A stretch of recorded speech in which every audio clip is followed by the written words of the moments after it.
మరీ ముఖ్యంగా ఈరోజు పెద్దలు మహావృక్షం లాంటి రచయిత తెలంగాణ ఉద్యమంలో ఉవ్వెత్తున ఎగిసిపడి తెలంగాణలో జనజాతరలో మన గీతం అనేటువంటి గొప్ప సాంగ్ ఇచ్చి తెలంగాణ సాధించడానికి ఉసికొల్పినటువంటి ఒక విప్లవ పందాలో గలం విప్పి అన్న గానం చేసి చాలా వేదికల మీద తెలంగాణ సాధించడానికి ఉపయోగపడేటువంటి గొంతు కలం అది మీ అందరికీ తెలుసు.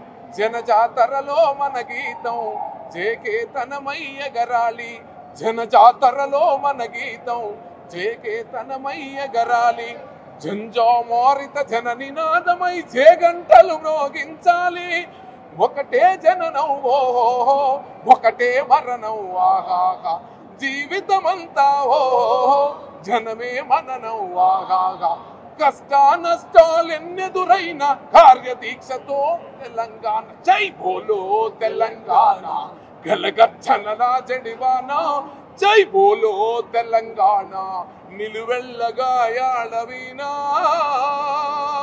ఇట్లాంటి పాటనిచ్చి యువకుల్లో చైతన్యాన్ని సలిపి తెలంగాణ సాధించడంలో ముందు వరుసలో ఉన్న వ్యక్తి ఒక అందశ్రీ అన్న. ఎప్పుడు ఈ నేల ఉన్నంత వరకు నిన్ను మర్చిపోదు అన్న.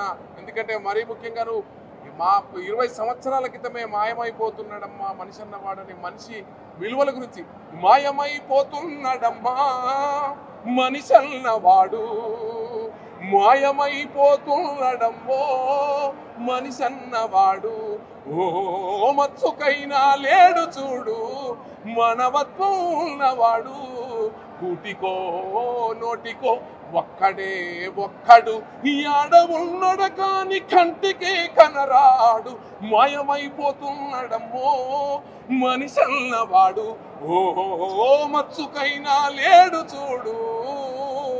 ఇట్లాంటి పాటలు ఇచ్చి యువకుల్లో ఉత్సాహాన్ని నింపి ఉరకలు వేసే ఉత్సాహంతో మా ఈ తరం గాయకులను ఎంతో వేలాది మంది వందలాది మంది గాయకులను తయారు చేసిన ఘనత అందశ్రీ అన్నకు దక్కిందని కూడా ఈ సందర్భంగా మనం గుర్తు చేస్తా ఉన్నాం.